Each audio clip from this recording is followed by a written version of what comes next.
X square plus 6x plus 8 factorise, जिसमें हम देखते हैं लास्ट में जो डिजिट दी हुई होती है उसके फैक्टर हम पहले करते हैं। 8 के फैक्टर करेंगे, 2 4 इज़ 8, 2 2 इज़ 4 एंड 2 1 इज़ 2।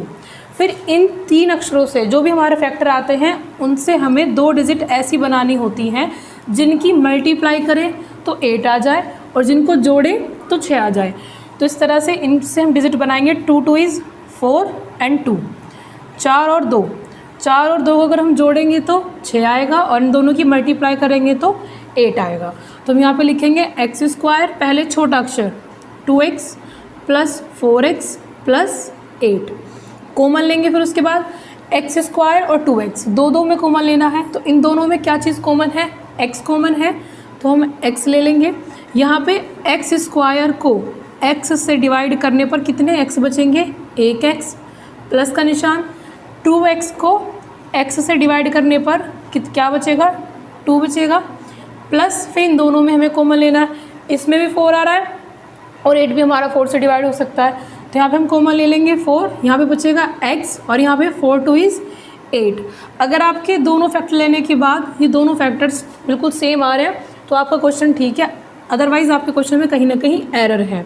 तो हम यहाँ पे लिखेंगे x प्लस 2 और यहाँ पे आपका आ जाएगा x प्लस 4। तो ये हो जाएंगे आपके x square plus 6x plus 8 के 2 factors, x plus 2 and x plus 4। इस तरह से आप फैक्टर्स निकाल सकते हैं। Second question, x square plus 8x plus 15। 15 क्या फैक्टर करेंगे इस तरह से? 15 स्टार्टिंग में किससे कट होगा? 3 से। 3 5 इज़ 15, 5 1 इज़ 5। 3 और 5 यहाँ पे तो 2 फैक्टर्स हमें डायरेक्टली मिल रहे हैं। 3 और 5 की अगर हम मल्टीप्लाई करेंगे तो 15 आएगा और 3 और 5 को अगर हम ऐड करेंगे तो हमारा 8 आएगा। यहाँ पे हम लिखेंगे x square plus 3x plus 5x plus 15। यहाँ पे फिर हम दो डिजिट्स में कॉमन लेंगे, तो यहाँ पे कॉमन क्या हो जाएगा आपका? x। यहाँ पे क्या बचेगा? केवल x बचेगा और यहाँ पे केवल 3 बचेगा। इस तरह से कॉमन आपको अगर डायरेक्ट लेने नहीं आते तो आप इस तरह से ले सकते हैं। देखिए 5x है और 15 है। 5x के फैक्टर क्या हो सकते हैं? 5 इंटू एक्स। 15 के फैक्टर क्या हो सकते हैं? 3 इंटू 5। तो इन दोनों में क्या चीज़ सेम है? 5 5 सेम है, तो इन दोनों में फैक्टर क्या आ सकता है आपका? 5। तो यहाँ पे 5 से डिवाइड करने पर क्या बचेगा? केवल x बचेगा।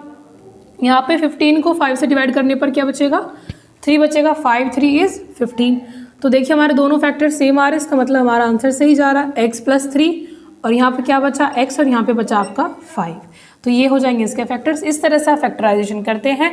अब चलते हैं नेक्स्ट लेवल के क्वेश्चंस पर। Third question, x square minus 6x plus 8। अब देखिए ध्यान से, यहाँ बीच में माइनस का निशान है, बाद में प्लस का निशान है। तो हम क्या करेंगे? सबसे पहले 8 के फैक्टर्स करेंगे। ऐसे 2 फैक्टर्स जिनकी मल्टीप्लाई करें तो 8 आ जाए और उनको घटा जोड़ करें तो 6 आ जाए। तो यहाँ पे अब थोड़ा सा नंबर्स में होगा कि आपको निशान कौन सा लगाना है। 2 नंबर्स है 4 और 2, मल्टीप्लाई करने पर 8 आ रहा है और इनको जोड़ रहे हैं हम अगर तो 6 आ रहा है, लेकिन यहाँ पे निशान किस चीज़ का बना हुआ है? माइनस का। तो इसका मतलब जोड़ने पे तो माइनस में आना चाहिए आंसर और मल्टीप्लाई करने पे आंसर प्लस में आना चाहिए। तो हम दोनों डिजिट्स को माइनस के ले लेते हैं। क्यों? क्योंकि माइनस की दोनों संख्याएं होंगी तो जोड़ने पर आंसर आपका माइनस में ही आएगा, लेकिन अगर आप मल्टीप्लाई करेंगे माइनस माइनस के तो माइनस माइनस की मल्टीप्लाई करने पर आपका आंसर प्लस में ही आएगा। तो इस चीज़ का थोड़ा सा ध्यान रखना है आपको। यहाँ पे आप लिखेंगे x square minus 2x minus 4x plus 8। इन दोनों में क्या कॉमन हो जाएगा? हमारा x कॉमन। यहाँ पे क्या बचा? 1x बचा, माइनस x से x को डिवाइड किया, यहाँ पे केवल 2 बचा। इन दोनों में 8 कॉमन है। आप इसी तरह से ले सकते जैसे मैंने अभी बताया सेकंड क्वेश्चन में। यहाँ पे हम क्या कॉमन लेंगे? माइनस का 4। देखिए माइनस का 4 क्यों लेंगे? क्योंकि यहाँ पे हमारा शुरू वाले अक्षर में प्लस आ रहा है। अगर हम यहाँ पे माइनस नहीं लेते हैं कॉमन तो हमारा पहले वाला अक्षर माइनस में चला जाएगा। माइनस से माइनस कट गया, प्लस हो गया, प्लस माइनस माइनस, तो हमारे दोनों चीज़ें सेम हो गई। तो इसका मतलब हमारा आंसर सही जा रहा है। तो आपको ये चीज़ यहाँ से देख लेनी है। अगर आपको फैक्टराइजेशन ठीक चल रहा है, यहाँ पे माइनस है तो मैं यहाँ पे भी माइनस लेके आना है, उसी हिसाब से आप यहाँ पे प्लस या माइनस के डिजिट निशान लेंगे। ठीक है, अब यहाँ पे रखते हैं x माइनस 2।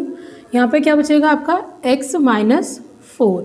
ये हो गए x square minus 6x plus 8 के फैक्टर्स। नेक्स्ट क्वेश्चन देख लेते हैं। अगर किसी क्वेश्चन में सामने आगे भी डिजिट आ जाए और पीछे तो होती ही है, तो उसे आप कैसे सॉल्व करेंगे। तो इस तरह के क्वेश्चंस को भी बच्चे पीछे वाले डिजिट से ही सॉल्व करते हैं। लास्ट में जो लिखी रहती है सिर्फ उसी के फैक्टर देखते हैं कि भाई 11 की तो फैक्टर करने पर 20 तो कैसे भी नहीं आ रहा। लेकिन आपको ध्यान से देखना, अगर आगे एक्स स्क्वायर के साथ कुछ लिखा हुआ है तो उसकी भी मल्टीप्लाई पहले आपको लास्ट वाले डिजिट में करनी है और उसके बाद आपको उसके फैक्टर करने हैं। तो 11 4 इज़ 44, 44 के हम फैक्टर्स करेंगे। 2 2 इज़ 4, 2 1 इज़ 2, 11 1 इज़ 11। अब देखिए मल्टीप्लाई करें तो 44 आए, 11 नहीं 44 आए, और अगर उनको हम प्लस माइनस करें तो 20 आए। तो अब यहाँ पे ध्यान से देखना आपको, 44 के दो फैक्टर्स हो सकते हैं, एक तो 22 इंटू 2, 11 दूनी 22 और 2, या फिर 11 इंटू 4, तो दो फैक्टर्स हो सकते हैं इसके आराम से। लेकिन अगर हम देखिए ध्यान से यहाँ पे 11 में से 4 अगर हम माइनस करते हैं, घटा देते हैं, तो क्या बचेगा हमारा आंसर, 20 तो नहीं आएगा। लेकिन अगर हम 22 में से 2 घटा दें तो हमारा आंसर 20 आ सकता है। मल्टीप्लाई करने पर यहाँ पे आप माइनस लेंगे डिजिट में, माइनस, मल्टीप्लाई करने पर भी माइनस का ही आना चाहिए और जोड़ने पर भी माइनस का ही। तो हम एक डिजिट माइनस की ले लेंगे, बड़ी वाली, क्योंकि आंसर उसी साइन में आता है जिसकी संख्या बड़ी होती है। तो हम माइनस ले लेंगे 22 और प्लस का 2 ले लेंगे। रखते हैं 4x स्क्वायर माइनस प्लस, पहले छोटी संख्या लिखेंगे, प्लस का 2x माइनस का 22x एंड माइनस का 11। ठीक है, अब देखिए इन दोनों में क्या कॉमन है, 2 है और 4 का फैक्टर भी 2 होता है, तो एक तो 2 कॉमन हो जाएगा और एक आपका x कॉमन हो जाएगा। 2 से कट करेंगे, 2 2 इज़ 4, एक x से एक x कटेगा, एक x बचेगा, 2x से कट किया 1 बचा।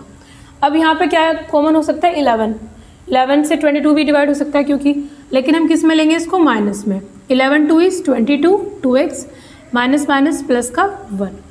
अब लिखेंगे इनको एक साथ, इन दो पेयर्स में से इन दोनों को एक ही बार लिखा जाता है, बाकी का जो बचा हुआ है वो आपके लास्ट में लिखा जाता है एक साथ। ये हो जाएगा आपका इस वाली इक्वेशन का आंसर।